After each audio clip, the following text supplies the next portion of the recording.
Neighbor tells man to mind own business about yard. Advice costs him yard and car.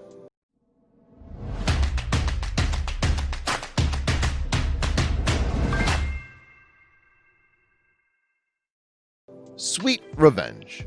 He walked out onto his porch and couldn't believe his eyes. Even after his warnings, the pavers were still there. He began to feel anger surge inside him, but then he stopped himself. Like a pro chess player, he calculated every possible outcome, playing them out in his mind. Suddenly, his stern mouth relaxed and a slow grin began to spread across his face. He knew what he was going to do about his audacious neighbor. Satisfied, he sat back and waited.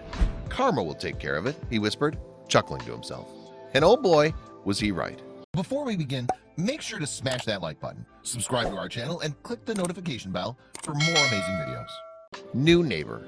Miles was an unassuming man. He'd worked hard for all he had in his life. He'd been a devoted husband, father, and grandfather. Now in his golden years, he was content to sit on his porch. He'd look out onto the magnificent nature reserve that bordered his new property, situated in a quiet retirement village in the country. But whenever he peeked into his neighbor's yard, he grew increasingly annoyed. Something odd. Miles looked from his tiny backyard to his neighbor's again. His neighbor's yard extended a good 8 feet beyond his. It was by far the largest property on the estate. How was that possible? At first, he assumed that the man had just been lucky or had been able to afford a larger piece of land. But it wasn't long before he knew what his neighbor was really up to. A twinge of envy. Miles was a friendly man, and he quickly befriended all his neighbors and exchanged phone numbers, including the man with the largest backyard. He felt a mixture of envy and admiration. He saw that the man also owned a cherry red sports car, something he'd never been able to afford. Nevertheless, he was content in his little slice of paradise. Until one fateful day. Strange behavior. On the day in question, Miles happened to look over and spotted his neighbor doing something strange. The man deliberately paced back and forth, walking the length of his property with a dissatisfied look on his face. He disappeared for a few minutes and then returned with a wheelbarrow full of expensive pavers. He began to lay them one by one, but he did something that had Miles doing a double take, laying paving. The man began laying his paving from his front door. After a few hours and a lot of huffing and puffing, he had paved his entire backyard, all the way up to the old fence post that designated the boundary between his property and the reserve. Then he made a move that made Miles' jaw drop. When he stumbled upon it, he knew this was enough. It was time to act. Miles had to think of something to do. A bold move. Miles watched his neighbor brazenly stomp up to the rickety boundary fence post and rip them out one by one. Then he moved them back by 2 feet, back into the reserve, and began pounding them in again. Miles couldn't believe what he was witnessing. Now he knew why the man had such an enormous backyard. He knew he had to do something. Shattering the peace. The man was beginning to clear the land and make space for his pavers when Miles approached him. He walked up and gently asked the man to stop what he was doing. Having worked for the National Park Services, Miles thought that perhaps his neighbor wasn't fully aware of the repercussions of what he was doing. But then, all hell broke loose. Confrontation.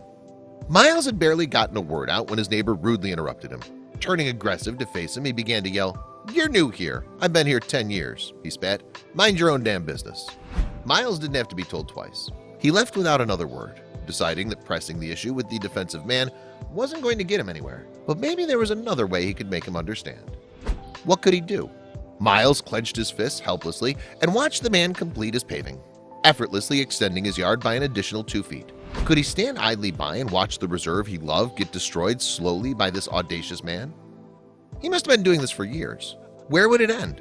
Then it suddenly dawned on him that he didn't have to do anything. All he had to do was watch it play out. Waiting and watching. For a full year, Miles watched and waited. It was summer again, and the reserve was eerily quiet. Many of the park's residents had traveled north for their summer holiday. This included his rude neighbor. He wasn't plotting revenge. He had a strong feeling in his gut that karma would come knocking soon. And sure enough, it did. Expenses. One bright morning, Miles was sitting on his porch enjoying the sunshine when the county came to check on the reserve.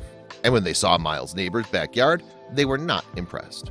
Miles watched them pacing back and forth. Then they began to pull out maps, take photographs, and make phone calls. Then more people showed up. A notice. It turned out that Miles' neighbor had been doing this for years, pulling out the boundary fence posts and grabbing land however and whenever he saw fit. He had put the new pavers down. This was so he could park his golf cart and cherry red sports car out back while he was away for the summer. The county would have to move them before they did anything else, so they taped a notice to the man's door and left. Fines. Miles, curious, walks up to read the notice. It states that the man is in violation of encroachment upon protected lands and that he has 30 days to move his car, tear up the pavers, and pay a fine of $11,000. The fine is for damage to protected species that inhabited the protected land and for trespassing. But there was more to the situation than you'd think. A decision.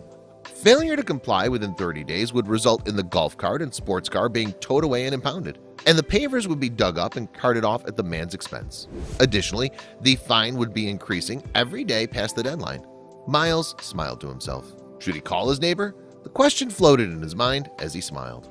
Karma comes knocking. The month flew by, and the man still hasn't returned from his summer home. Just a week after the deadline, Miles was in for quite a show. He sat back and watched as they unceremoniously moved the golf cart. Then they came back for the cherry red sports car. After they towed both vehicles away, they began to tear out the fence poles one by one. He tried to warn him, but it was too late for that now. All he could do was sit back and observe karma doing its work. Getting to work. Then the pavers were ripped out and hauled away, and the old rickety fence posts and ropes were replaced with new ones. This time they were replaced with metal posts with steel cables that were deeply embedded in the ground with concrete. There was no way they'd ever be moved now. The process took weeks, and Miles' rude neighbor was none the wiser. While he was away, his place was being wrecked. Finishing up. When the contractors finished their work, the reserve was secured behind steel. Solar-powered cameras were even installed to monitor the wildlife remotely, and the notices on the neighbor's door grew with each week. Miles waited with a mixture of glee and anxiety for his neighbor to arrive back home. He was definitely in for a surprise. He hoped the man would learn something from this. He arrives. It was November when the man finally came back. Miles was in for another show. He watched him pull into the drive and walk up to the front door, which was now festooned with notices.